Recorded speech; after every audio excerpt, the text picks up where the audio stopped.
my name is Chloe, and today we're here to do my weekly wrap-up. So everything that I read last week. So last week had a little bit of Deca TBR-a-thon left, and so some of that may be in my Deca TBR-a-thon vlogs. I'll have them linked down below if you want to go watch every day. But let's just get into it. So we read 2 middle grade books, and we are still in the middle of the Nancy Drew and the Clue Crew series. If you don't know, this is a series that is about Nancy Drew and her friends when they're 8 years old. And in Double Take, there's another group of girls that tries to be the Clue Crew with the K's instead of C's.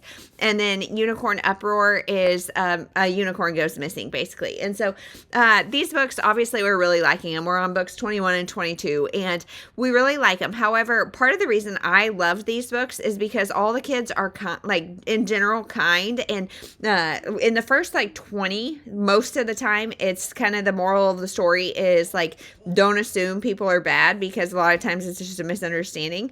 Well, as the series goes on, there's 40 books, and Nancy, Bess, and George are still great. They're fine. They're kind. All of that. But the kids around them are getting, kind of ruder and ruder. And so we are going to continue and try to finish all 40 here probably in the month of March, but we'll see. I'm not loving them as much as I was. Then that's it for middle grade, that we're committed. And then let's see, I'm going to try to put these kind of book haul revisit books, actually, I think are what most of these are. So I'll link that video down below too. I had a lot of book haul revisit books. So one is Lisa Scottolini's Running from the Law. I didn't love this book. This follows our main character, Rita. She is an attorney, a defense attorney for a judge who has gotten in trouble for harassment and the things. And her boyfriend is the judge's son. And so she's trying to get this judge, defend this judge. And it's her relationship with her dad. It's her relationship with her boyfriend. It is the harassment case turns into a murder case because the girl goes she winds up dead.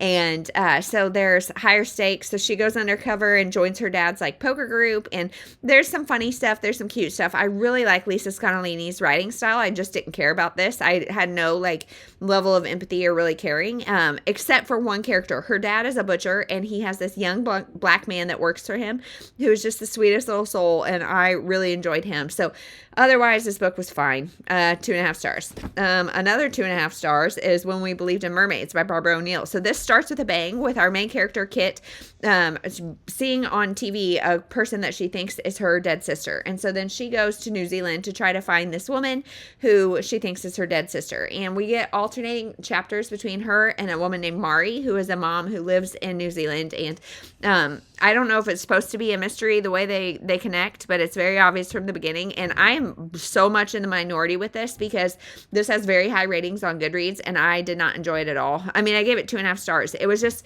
unfocused. I feel like we got a lot of perspectives. Both of these people have very, very traumatic past with a lot of abuse and a lot of hard things with parents and miscarriage and so many triggers.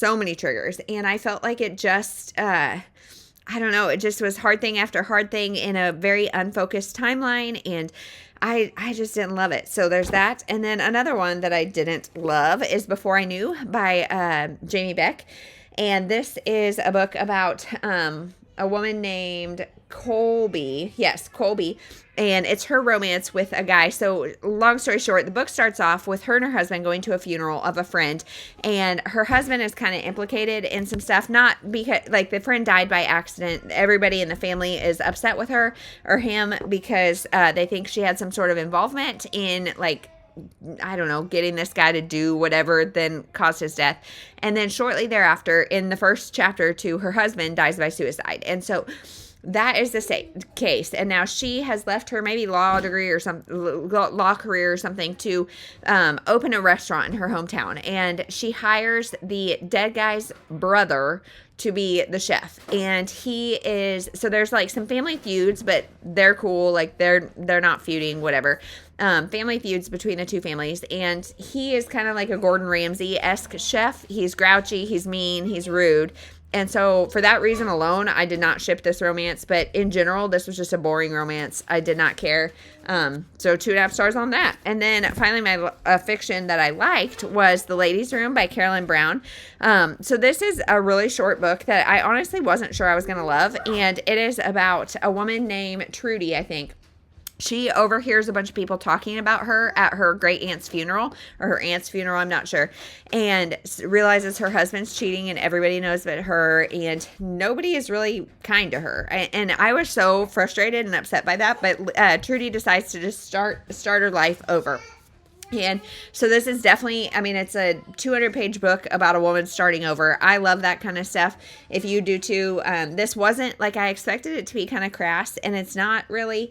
And yeah, overall, I enjoyed this. I mean, it's not going to be anything that changes your life, but it was good. And then I read 2 nonfictions, and one's like a strong 4-star and one's a 5-star. So we've got The Relief of Imperfection by Joan C. Webb. It's for women who try too hard to make it just right. And this is all about different areas. I mean, the whole moral of this is that God is perfect, so you don't have to be. So just kind of loosen the reins, not be such a control freak. My type A self was feeling called out quite a bit, but it's the first section is what's wrong with perfection, and then we have the relief of imperfect relationships and families, the relief of imperfect emotions, minds, and bodies, then imperfect life, work, and service, imperfect churches and culture, imperfect dreams, plans, and decisions, faith, prayer, and spirituality, and then the promise of relief, the smile of imperfection. So this is just, again, a really good, really applicable. I really want to go through this again with people.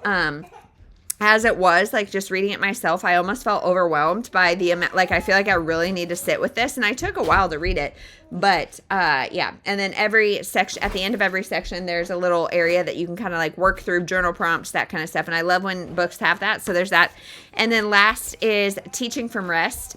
This is by Sarah Mackenzie. This is a short book. But this one is like really well known in the homeschooling community, and something I know a lot of people read annually, because this is just reminding you, it's a homeschooler's guide to unshakable peace, and just it's a reminder of what we are meant to do when we are homeschooling our kids. We're building their character. We're relating to them. We're like the curriculum is just a guide. It's not, we're not a slave to the curriculum.